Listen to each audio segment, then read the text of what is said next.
Então você que está ouvindo o programa Remanescentes, vai lá no Facebook, entra na fanpage da Rádio Semear, curta a página. Estamos já na contagem regressiva, faltam poucos para chegarmos a 8.000 seguidores, pastor Adriano. É bênção, glória a Deus por isso, né? A Rádio Semear, como diz o irmão Gia, a mais ouvida, mais querida, né? E a mais famosa do Brasil. Mais famosa do Brasil. Temos esse privilégio de termos uma emissora aqui na cidade de Uruguaiana, 24 horas por dia, somente a serviço da palavra de Deus. E você também pode ir lá e curtir e inscrever-se nas nossas plataformas digitais. No YouTube, Jean Carlos Pregação. Você vai lá no YouTube, nós temos vídeos disponibilizados na área da teologia, da escatologia, pregação por alguns lugares que o Senhor tem nos levado para anunciar a sua palavra. Jean Carlos Pregação é o nosso canal oficial no YouTube. Esse Jean é G de Gideão, Jean Carlos Pregação. Também no Facebook temos a nossa página oficial, Programa Remanescentes. Estamos chegando a 700 inscritos ali também no Programa Remanescentes, a nossa página. E também lá no TikTok você pode nos seguir, Programa Remanescentes. Estamos usando todas as plataformas digitais possíveis para que a palavra de Deus seja anunciada e o maior número de pessoas seja alcançado pela boa nova do Senhor Jesus Cristo. Mas hoje o sábado é da escatologia bíblica e está acontecendo diante de nós, pastor Adriano, um movimento geopolítico. E esse movimento geopolítico, ele envolve 3 nações que elas estão com a predominância e o protagonismo internacional. Nós temos representando a América do Norte, os Estados Unidos, representando a Eurásia, porque tem uma parte da Europa e da Ásia ali da Rússia, e representando a Ásia também, a China. Cada um dentro dos seus sistemas de governo. Os Estados Unidos, um sistema de governo presidencialista. O sistema de governo da Rússia seria semelhante ao presidencialismo, porém o presidente tem bastante poder. Então, é quase que um governo totalitário. E depois a China, como todos sabem, é um governo socialista. O presidente dos Estados Unidos atual é o presidente Donald Trump, é o 47º presidente da história dos Estados Unidos. O presidente da Rússia é o Vladimir Putin, já está há mais de 20 anos no cargo. E depois nós temos o presidente da República da China, que é o presidente Xi Jinping. Essas 3 nações estão fazendo movimento de hegemonia para que possam, através dos blocos regionais que eles estão estabelecendo em lugares estratégicos no globo, se manter no poder. E o alvo agora, pastor Adriano, é a Groenlândia. É verdade, uma ilha, né? Uma ilha gelada, né? É a maior ilha do mundo, pastor. Verdade. Mas ali também tem uma situação muito importante, geográfica, política, porque com um assunto vai puxando o outro. Com o aquecimento global, o tão famoso aquecimento global, o derretimento das geleiras, está abrindo um caminho ali, irmão Jean, na Groenlândia, onde esta abertura de caminho, esta passagem, vai ligar os continentes ali que estão no Polo Ártico. Então isso, na questão marítima, na questão de comércio, de navios, é uma economia bárbara. Né? Você conseguir fazer um atalho para não dar uma volta inteira para chegar no outro continente. E então isso também é um dos motivos pelos quais estão brigando pela Groenlândia, irmão Jean. A Groenlândia, sendo a maior ilha do mundo, ela tem hoje, pastor, o território da Groenlândia corresponde a mais de 2.200.000 quilômetros quadrados.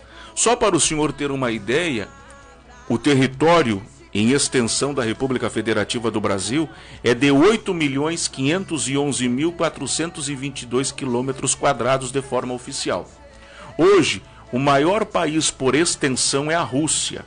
A Rússia tem mais de 17 milhões de quilômetros quadrados, seguidos por Canadá, que tem mais de 9 milhões 200 mil quilômetros quadrados, e depois o senhor tem China e Estados Unidos e, na sequência, o Brasil. Então, só a ilha da Groenlândia seria 1/5 do território total do Brasil. Então, se fosse em termos de país, a Groenlândia seria, em extensão territorial, o 7º para 8º maior país em extensão territorial do mundo. Então, atualmente, a Groenlândia, para quem não sabe, faz parte ali da Noruega. Em 1949, ela foi, então, dada como responsável daquele local a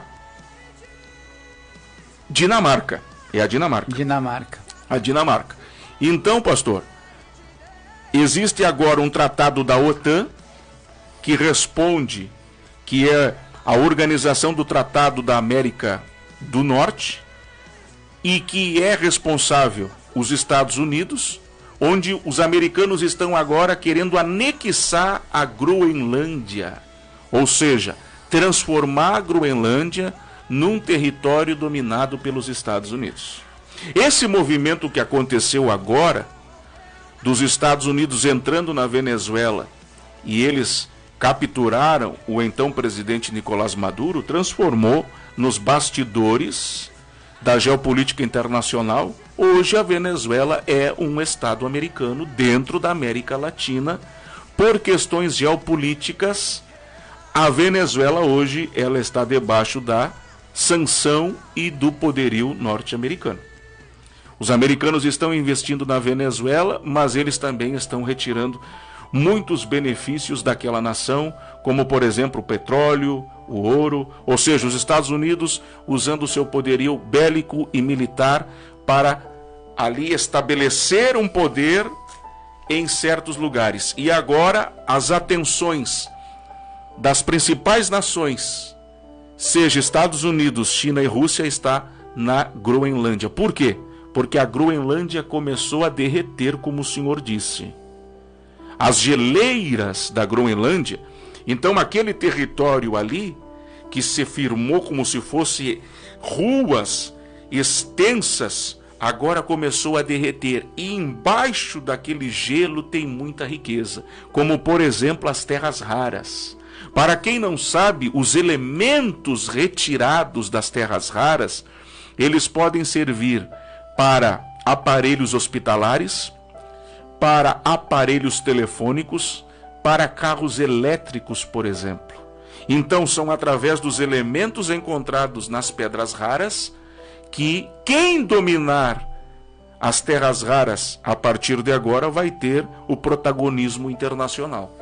A China hoje detém 75% da produção das terras raras e 80% do refino da mesma. E a China também, de forma comercial, ela já tem feito flerte para que a Groenlândia faça acordos comerciais com a China, e a China quer investir ali bilhões e bilhões de dólares, porque ela sabe das riquezas que existem por debaixo do gelo que está derretendo lá na ilha da Groenlândia.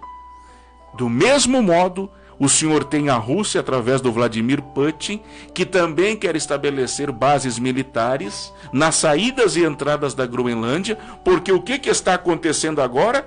Com o derretimento desse gelo, está se abrindo uma nova rota marítima.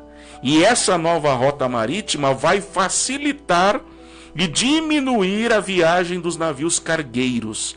Quem dominar essa nova rota marítima, que vai se abrir a qualquer momento nos próximos anos, especialistas apontam que de 5 a 10 anos já pode acontecer a abertura da nova rota marítima. Então, a rota convencional hoje leva-se mais de 30 horas para navios cargueiros sair de um oceano e chegar em outro, para o senhor ter uma ideia, de uma ponta a outro extremo. Se essa nova rota marítima que está se abrindo na Groenlândia acontecer, será reduzido ali a viagem do navio cargueiro em até 9 horas. Olha só, isso economia. É muita economia, e ao mesmo tempo o país que comandar ali a rota marítima, ele vai ser o protagonista é quem vai dar as novas cartas para essa nova reconfiguração que está acontecendo na Terra. O que é que nós temos explicado, pastor Adriano? Que hoje, apesar da ONU reconhecer 202 nações, uns falam em 192, outros falam em 202, que são as nações reconhecidas pela Organização das Nações Unidas como nações independentes e soberanas constitucionalmente. E então, hoje, ali, a Organização das Nações Unidas, ela está vendo cada vez mais o monopólio dos Estados Unidos, da China e da Rússia. Então os Estados Unidos, usando o seu poderio bélico, é considerado o exército que tem as melhores armas militares e nucleares do mundo, em alta demanda. E depois o senhor tem o poderio comercial da China, porque a mão de obra chinesa é a mais barata do mundo. Nós estamos falando de um país que tem 1 bilhão e 400 milhões de pessoas. E para quem não sabe, no regime socialista da China, crianças são escravas no trabalho, mulheres sofrem escravidão, porque acontece lá um trabalho escravo dentro da China socialista, mas por ela ter sanções internacionais, os direitos humanos não entram dentro da China. Os campos de trabalho onde crianças e mulheres são forçadas a trabalhar horas e horas de forma exaustiva e com pouquíssimas condições básicas de sobrevivência. Então o senhor imagina, hoje pega ali uma criança chinesa de 7 anos, faz ela trabalhar 10 horas para o regime socialista da China. Muitos desses equipamentos que os brasileiros estão consumindo, comprando made in China, é das mãos escravas de crianças chinesas. Nós temos que falar isso. É verdade, irmão. Isso é uma verdade. Nós temos que falar isso. É verdade. É uma verdade, né? Infelizmente, a gente sabe desta realidade aí. E às vezes a gente se para pensar e diz, mas, meu Deus do céu, né? Eu ainda essa semana comentava com um colega de trabalho sobre isso. Porque nós entregamos ali no meu trabalho muitos pacotes, muitas encomendas. O senhor pode falar porque o senhor é uma referência nessa parte, pastor. Comprado made in China, né? E a gente comentava sobre isso aí, a respeito dessa situação da mão de obra chinesa, né? Fazendo um comentário, fazendo ali um diálogo a respeito de uma possível, quem sabe, futura parceria da nossa empresa com alguém da China ali, e que diminuiria o valor, né? Da remuneração, aumentaria o trabalho, porque esta é a política ali, né? Cada vez mais trabalho e menos remuneração. Quando, como o senhor mesmo falou, um regime escravo, né, de trabalho ali. Então nós falávamos sobre isso aí. E eu disse, ainda comentei com esse colega, eu digo, olha, isto aí, pode nós estarmos aqui nas nossas mãos, um produto feito por uma criança explorada. Foi falado sobre isso aí, agora o senhor veio com esse assunto, então a gente realmente está vivendo essa realidade.